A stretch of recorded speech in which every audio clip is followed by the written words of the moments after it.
This episode of Switchcraft is brought to you by Tom. Support Switchcraft and my other content for as little as $1 and get exclusive rewards at patreon.com/runjumpstomp. Episode 163 of Switchcraft is brought to you by the NES Archive.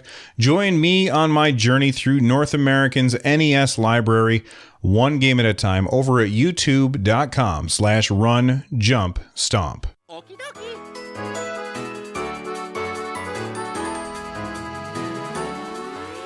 Switchcraft is normally recorded live 3 times a week on Tuesday and Thursday at 3 p.m. U.S. Eastern and on Saturday whenever I can get to it.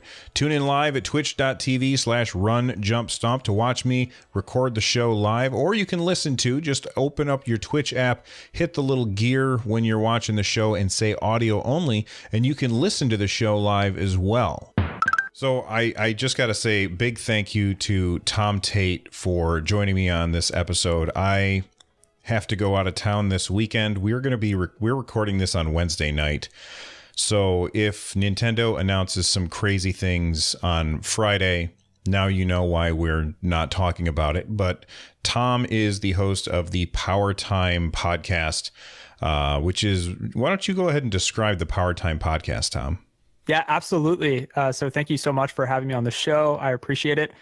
Power Time Podcast was a project that I started about 1.5 years ago, where I wanted to take a single issue of Nintendo Power Magazine and kind of dig deep into it, and then provide some audio commentary, choose some music from the time period, choose some music from the games that were featured in a particular issue, and then really just cover it front to back.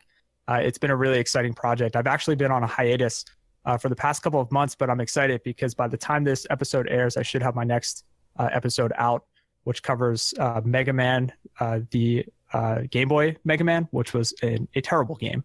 But it was fun to look back on it nevertheless. Dr. Wily's Revenge, I think. Yeah, awful. You must be pretty excited about that. I know you're a big Mega Man fan, right? You know, it's an interesting title. But yeah, the Mega Man games on Game Boy never really did it for me. I was always the 8-bit Mega Man fan. All right. And I've actually been on Tom's podcast as well. He did this thing over the summer. It was called the Nintendo 10, where he would interview various people about Nintendo stuff. And it was really, really interesting to listen to. So even if you're not interested in retro stuff, I highly suggest that you check out his podcast, because he's got some really interesting interviews over at his site. And what's your site again? Just so we can get that for people. Yeah, you can check it out at powertimepodcast.com, or just search for Power Time Podcast on iTunes and Google Play and all your favorite podcatchers out there. Awesome. So here's what we're going to do today, ladies and gentlemen. Most of the time, this is really a news show, and it's kind of hard to do a news show in the future.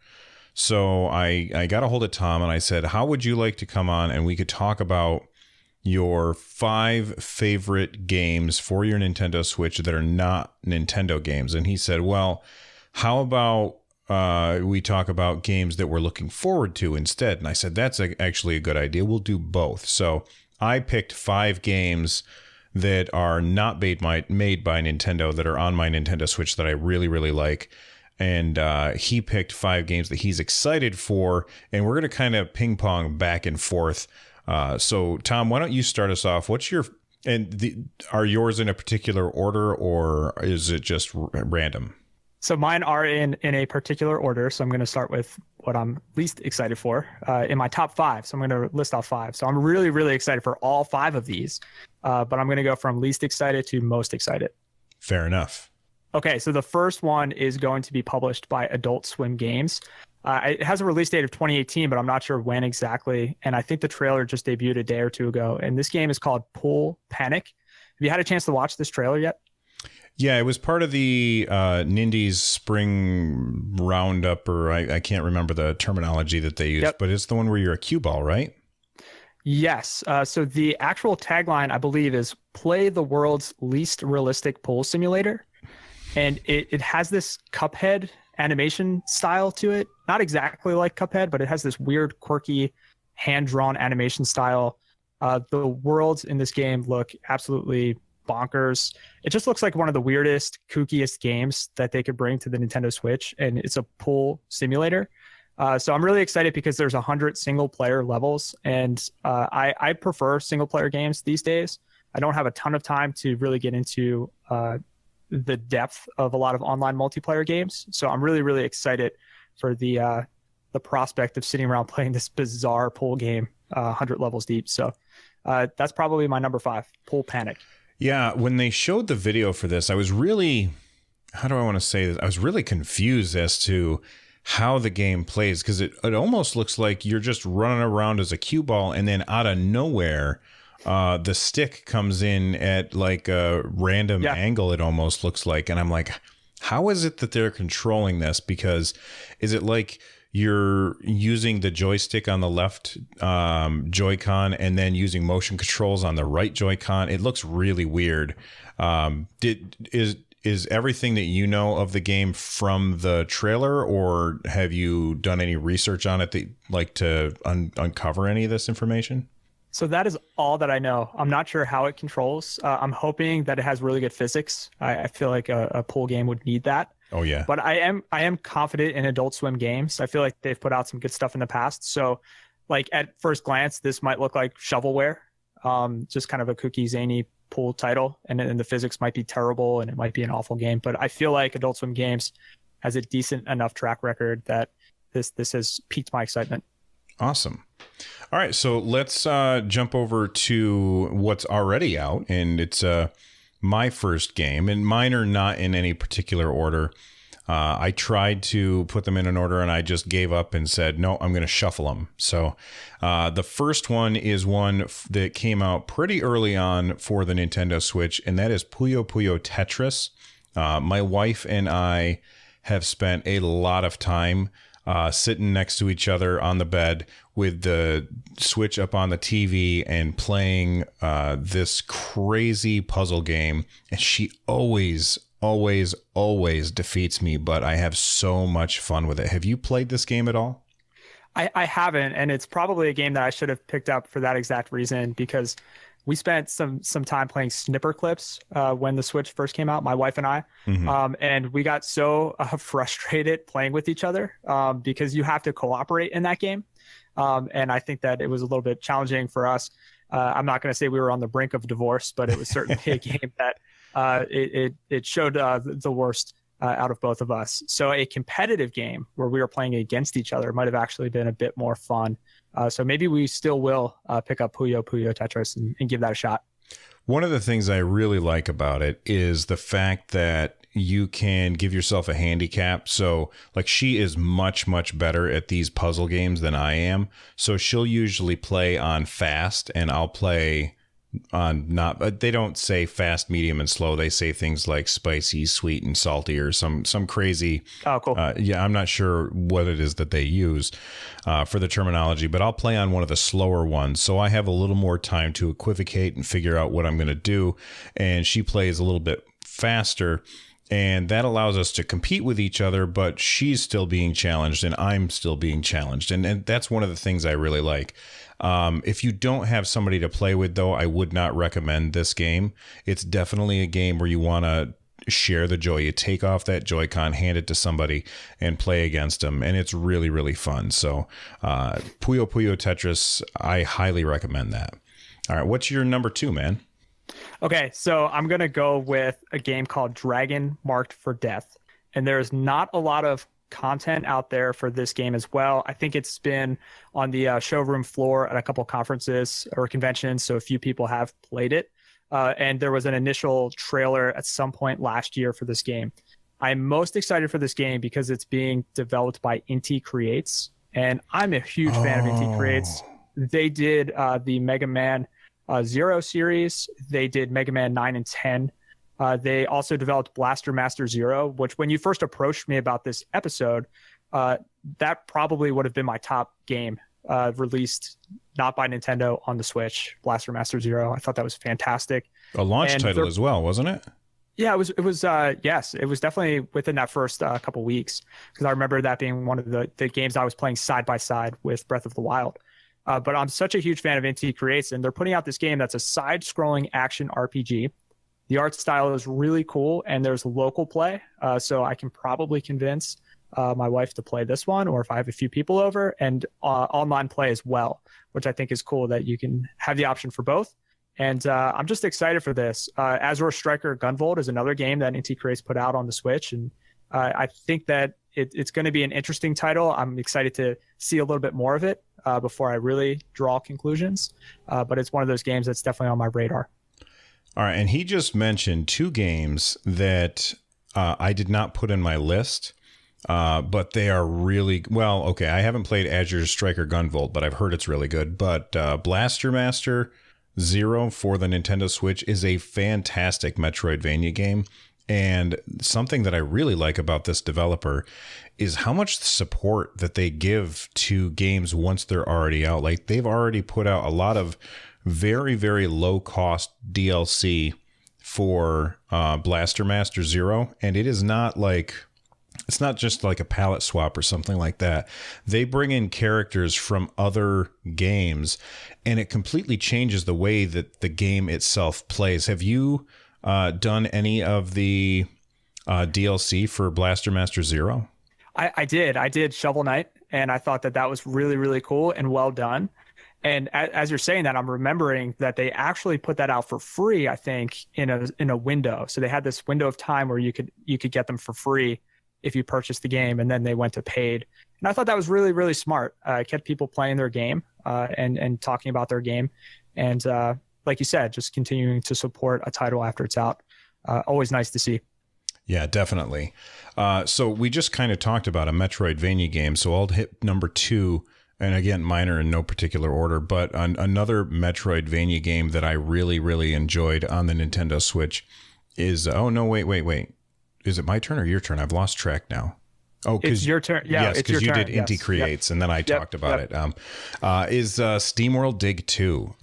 This game is really an amazing Metroidvania game. And if you've ever listened to the show before, I guarantee that you've heard me talk about how much I like Metroidvania games. And SteamWorld Dig 2 is one of the best. It comes from Image Form International is the publisher and developer, and you basically are this robot trying to find your friend, and you get these power-ups along the way. Have you ever played SteamWorld Dig 2?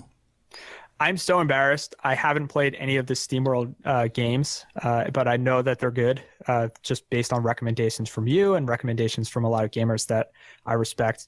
And there's actually a really good interview with their developer that I think it was on Retronauts podcast, and it was really interesting to hear him talk about development and talk about the game and the games that they created up until that recent Switch game.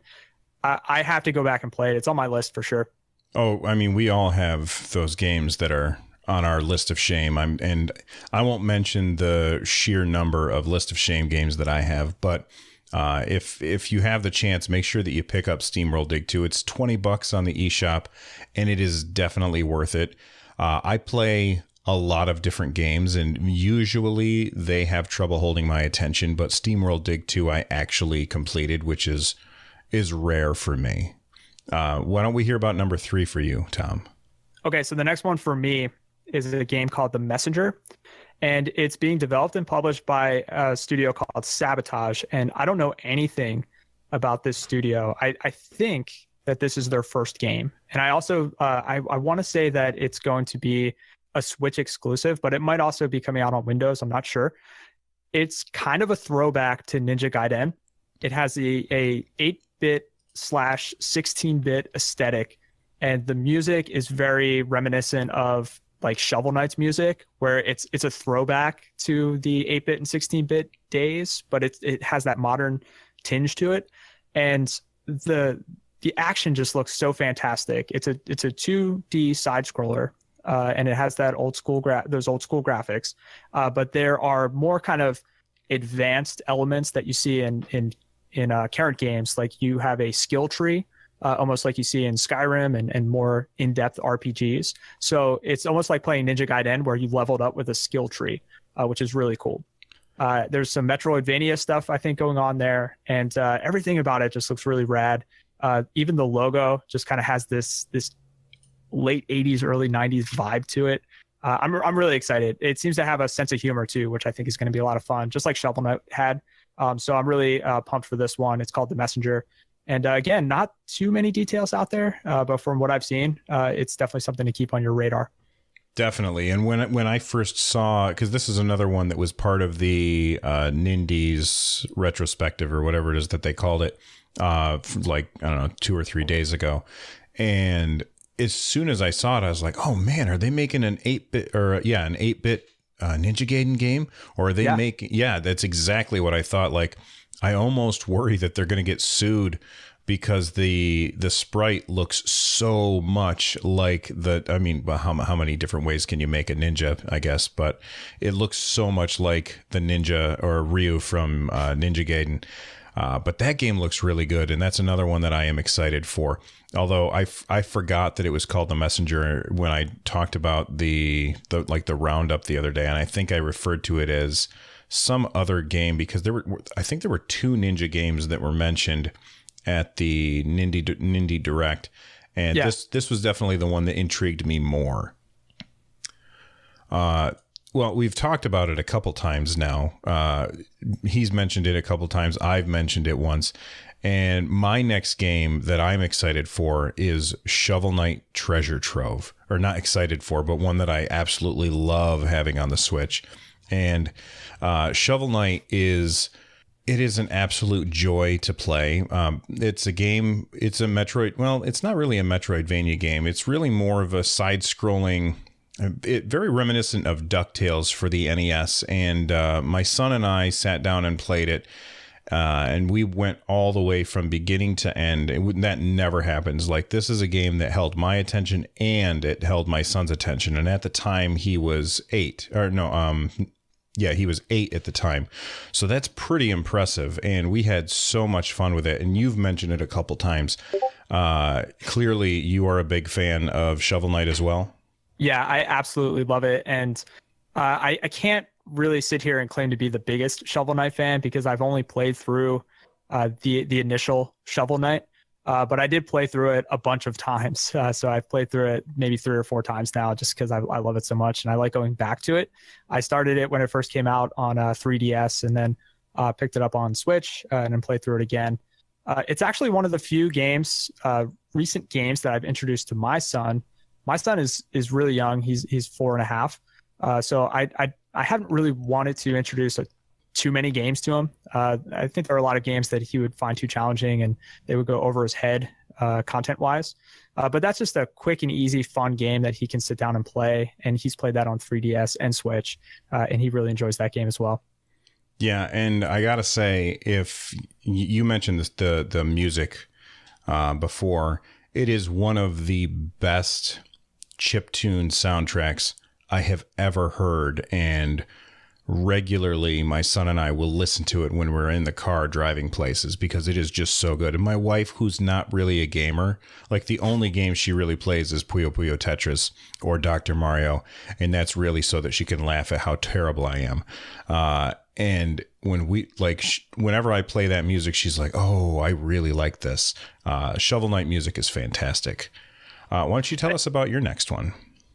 Yeah, so my next one is from Square Enix. It's Octopath Traveler. I think a lot of listeners have heard about this game and they've probably played the demo. So it's been a great journey to kind of watch because I like to see that Square is putting out demo content, not just to tease a game, but to get actionable feedback. So they've actually come out and said, we've taken all the feedback from the demo and we've made the following changes. They've announced a few changes, but they probably went and made it even more.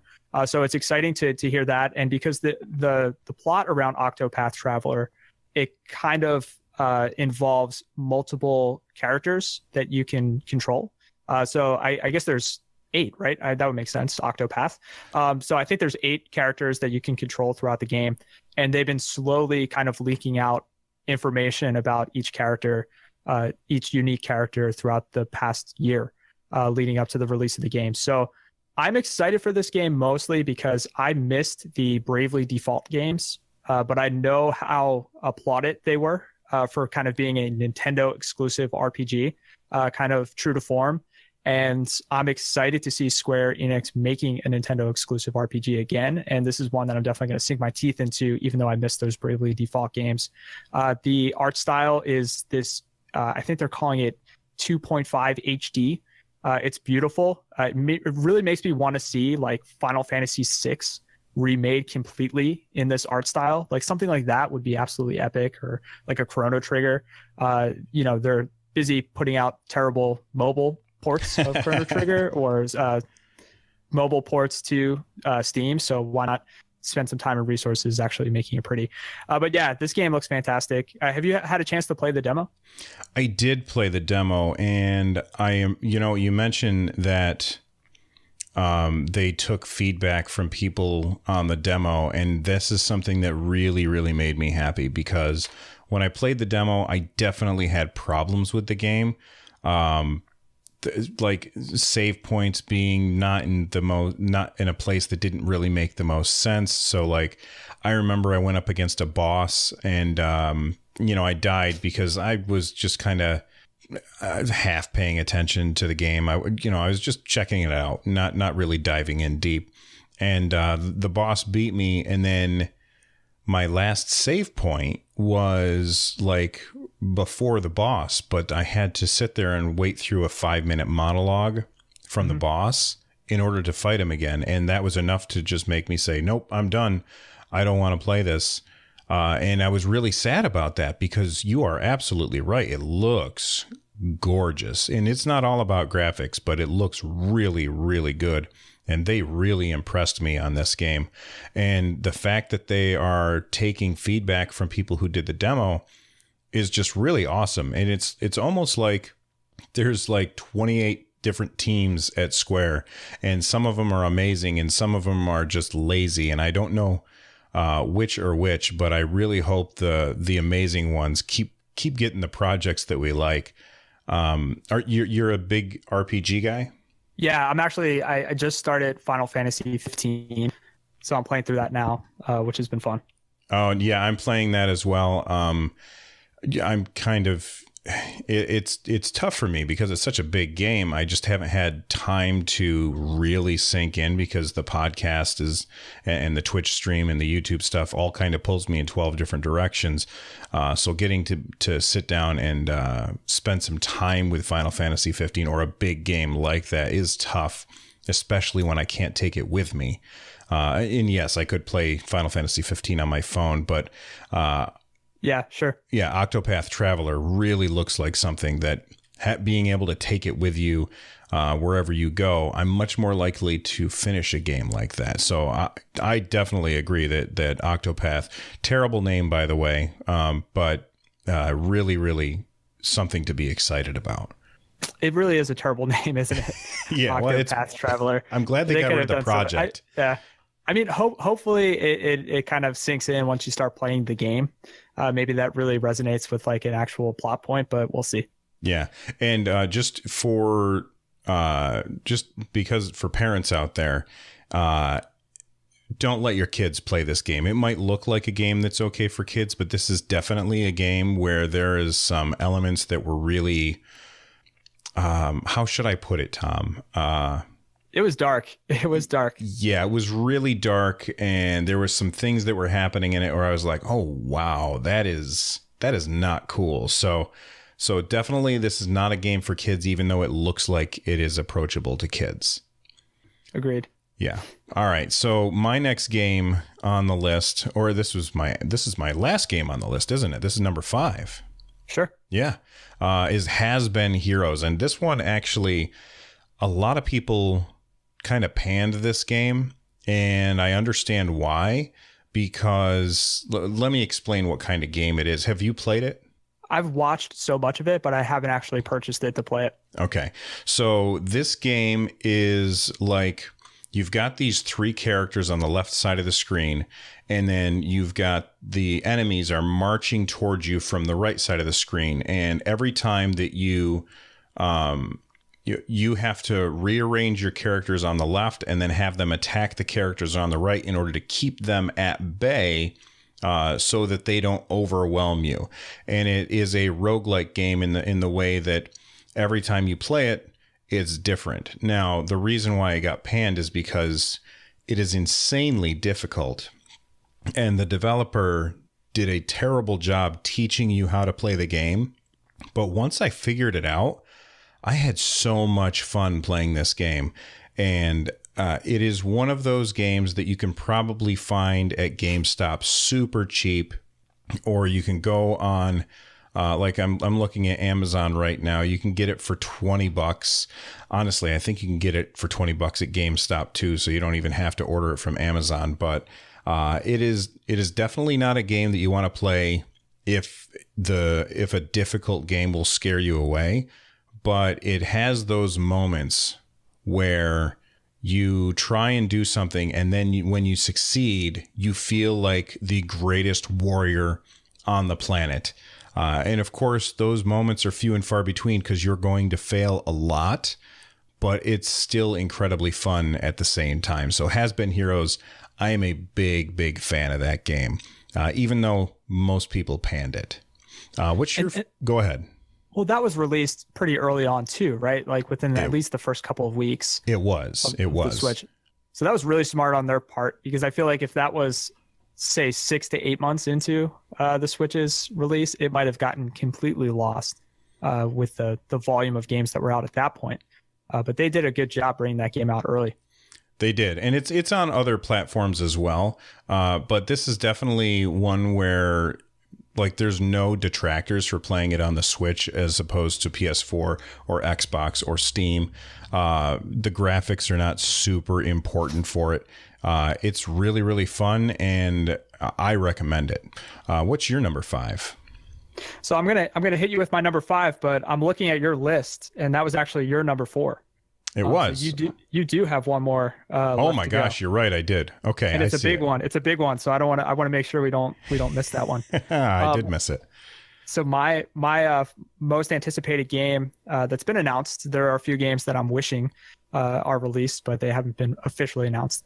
I'm gonna cheat and say all of the Mega Mans. So we have so many Mega Man titles coming out, which is exciting. There's been a bit of a drought recently for new Mega Mans.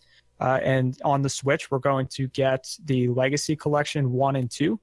Legacy Collection 1 is fantastic. It was really, really well done, and a lot of great games there. I'm excited to play them on Switch again. I was joking with a friend, purchasing Mega Man 2 and 3 for the 9th time, either digitally or physically. It's almost like going to church and making a donation. I'm just making a donation to Capcom at this point and just saying, here's my money. Keep doing what you're doing. So it's been funny to continue to purchase those games, but I'm sure I'll do it. But really, Mega Man X Collection is going to be awesome. There's a few Mega Man X titles that are harder to play because they're only on a few platforms, and they were never really released digitally. And I'm excited to jump into those. And the Mega Man 11, which we've only seen a little bit of this, but the graphics look really good. The art style looks really, really cool. A lot of the kind of behind-the-scenes interviews that they released when they announced it show that their creators are really putting a lot of thought and time and effort into hopefully putting out a good game. It really seems like they're trying to capture the essence of Mega Man, good Mega Man, classic Mega Man, and put it out with a new style on multi-platforms. And I hope they're just focusing on making it fun, because that's really all I care about, is that it's an enjoyable game to pick up and play. So as a Mega Man fan through and through, I think Mega Man 11 is my most anticipated Switch game from a non-Nintendo publisher. All right. Well, we talked about your list of shame. Now we got to talk about my list of shame. I have only played Mega Man 1. That is the only one that I have ever played, and I've never played another one since. So I am also really looking forward to the Mega Man games coming to the Switch, because that means I can get them all in like one package and easily be able to play them anywhere. And I played Mega Man 1 and I beat Mega Man 1, but I never played any of the other ones. So I'm definitely excited. I'm a little less excited for Mega Man 11 just because I don't know. It when I look at it, it doesn't feel like what I envision classic Mega Man, but I don't know really anything. So that might just be me having doubts about a game company doing things the right way. But Sure. that could just be me. I have some trepidation as well. I got burned by Mighty Number 9, like so many have. Of course, that wasn't Capcom that put that out, but still, it was kind of promised to be the successor of Mega Man, and we didn't really see that. So we'll see. We'll see. Yeah. And then here's my number 5 that I actually had forgotten about. I can't believe I forgot this one. And that was a revival to a classic franchise that had kind of fallen by the wayside. In as far as I was concerned, when I was a kid, I was a huge fan of Sonic for my Sega Genesis. I had so much fun playing that game. And then I think it was Sonic 2 was the one with Tails. And those were the only two 2D Sonic games that I ever played.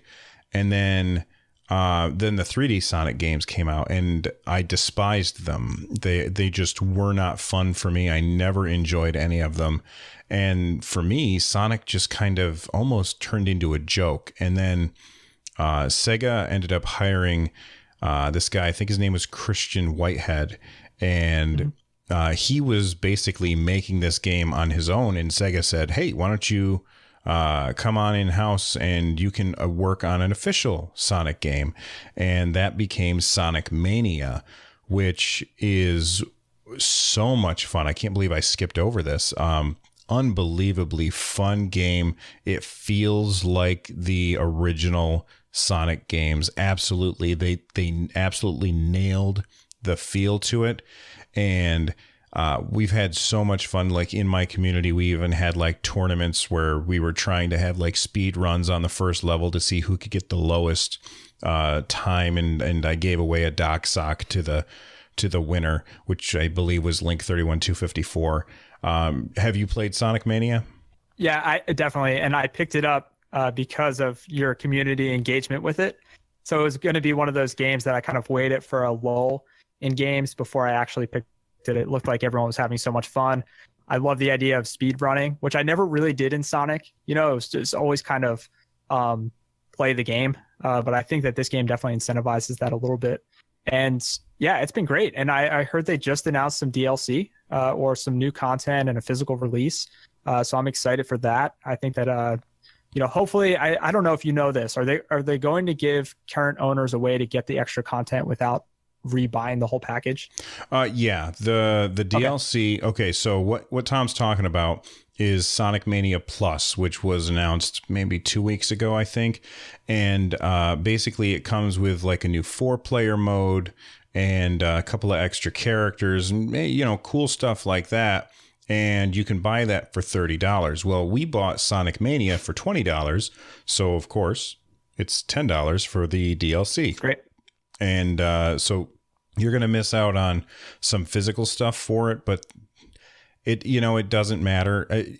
If you don't have the game yet, I would honestly say wait for Sonic Mania Plus just so you can get the cool physical goodies, which I don't really remember what they are. I think like one of them is a holographic cover on your Switch case.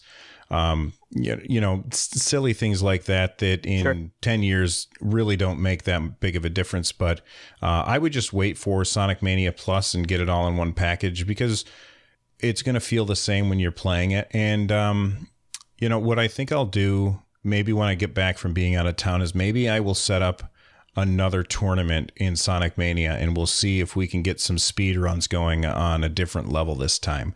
And maybe Tom will show us how he can do. Not that well, but I'll do my best. Yeah. What? People had the first zone down to like 30 seconds and Yeah. I couldn't believe it. And then I actually got down to, I think it was like 35 seconds was my best time. And I could not believe how doing that over and over again, it just kept getting more and more fun. And I kept getting faster at it. So Sonic Mania is really great. So it sounds like we got 10 awesome things to do now and in the future on our Nintendo Switches. So it seems like we got a Nintendo 10 out of this after all. Tom, why don't you tell people where they can find you? Sure. So you can definitely check me out at powertimepodcast.com. It's my website. You'll find the archive of old episodes. You can find me on iTunes, Google Google Play, and all the other podcatchers. Just search for Power Time Podcast. And I'm on Twitter at Yo Power Time, YO Power Time. You can follow me, tweet at me, and I'm always tweeting about random old games. I'm definitely a big old school Nintendo fan. That's the topic of my podcast, of course. And yeah. Awesome. Thank you so much for coming on the show. I really appreciate it, man. You saved me from having to figure out something Saturday after I get home from driving for 5 hours. So I actually have one last thing that I want to throw out there to the of course, go Run, for it. Jump, Stomp community. I'm always curious. We're talking about non-Nintendo games. I'm always curious, what would be your dream game from a non-Nintendo publisher? So if you could, from scratch, blank canvas, what would be the perfect game from a non-Nintendo publisher on Nintendo Switch? Do you mean a game that exists, or just like one that people make up? Just make it up. Yep. Just let your imagination run wild. If you could play anything on Switch, what would it be? Well, let me think about this for a second. I guess, how about you go first and give me time to think about it? You got it. And I had this conversation with a good friend of mine. We miss movie tie-in games that are actually good. And I feel like the 16-bit era really had this down well. There was a lot of games like I really enjoyed Jurassic Park on Super Nintendo. Not everyone did. But the Super Star Wars, Super Empire Strikes Back, and Super Return of the Jedi on Super Nintendo are three of my favorite games. And I really enjoy playing them. Huge Star Wars nerd. And I think I would love to see a Star Wars game put into the hands of WayForward. And WayForward, they just put out the Mummy Demastered, which is a tie-in to the Tom Cruise Mummy movie, which you'd think would be terrible, right? Because the movie was okay, it was fine, but the game was actually really, really fun, and I think they fine-tuned it with some updates too, so it might even be funner than I remember it. But yeah, give the Star Wars franchise to WayForward and give me a 2D side-scrolling action game with a really fantastic art style, and I think I would really, really appreciate something like that on the Switch. That is an absolutely brilliant call. Like I can almost imagine, like, are you talking like 16-bit style? Yeah, not identical to the Super Star Wars games on the Super Nintendo, but something like a Mummy Demastered or Shantae. Yeah. Or they did the DuckTales remastered. So they do a good job at nailing a unique 2D, almost hand-drawn art style. So I would love to see what they come up with. Yeah, that's a really, really, that's a brilliant idea. Gosh, what would I like to see from a non-Nintendo? I can't think of a specific publisher off the top of my head, but what I would really like to see is a really good MOBA. Have you ever played a MOBA before, Tom? I've never gotten into a MOBA, but of course I'm familiar with the genre, and I've watched a bunch of other people playing MOBAs. That would be awesome. That would be really, really interesting on Switch. Right, especially if it's made for controller. And I really like for me, my favorite MOBA is probably Heroes of the Storm. It's by Blizzard. However, I like the controls for Smite much better. So I would like something a lot more like Smite, but not Smite itself. I'd like something completely different, exclusive to the Nintendo Switch, something very, very different, but plays with the same controls as Smite, because I feel like that's almost perfect for a MOBA. And I've said a million times that I want Nintendo to make it, but since we're doing a non-Nintendo show, as long as it's an awesome MOBA, I would love to play that on the Switch. So that's a great question, Tom. And here's what I want you guys to do. I want you guys to write in to the show and email me, runjumpstomp@gmail.com, and let me know, first off, your favorite non-Nintendo game that you have on your Switch, your favorite or your most anticipated non-Nintendo game that's coming to the Switch, and possibly your dream game that you could just make up whatever you want and write those in, and I'll talk about them on the show. So thanks again, Tom, for coming on, and I really appreciate it, man. Yeah, thanks for having me. I appreciate it. Thanks everyone for listening, sticking out the episode. Switchcraft is one of my favorite shows, and really because it has such an awesome community. So I'm a lurker in the Discord. So if you're not there yet, definitely jump in there and participate, because it's such a cool group of gamers. Awesome. Thanks. And don't forget to follow Tom, Yo Power Time, on Twitter.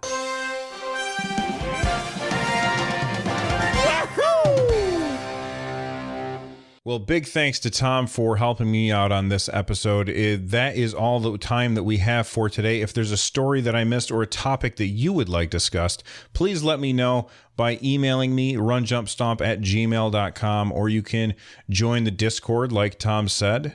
Do what he says, people. You can call and leave a voicemail at 260-RUN-JUMP. That's 260-786-5867. And you can even get a hold of me on Twitter at RunJumpStomp. Special thanks go out to Tom Winter and Noteblock for the use of their music on my show. I really appreciate it, you guys. Head on over to their YouTube channels and give them a subscribe. Let them know that you heard about them on the show. And I will see you guys on Tuesday. Have a good one. Bye-bye.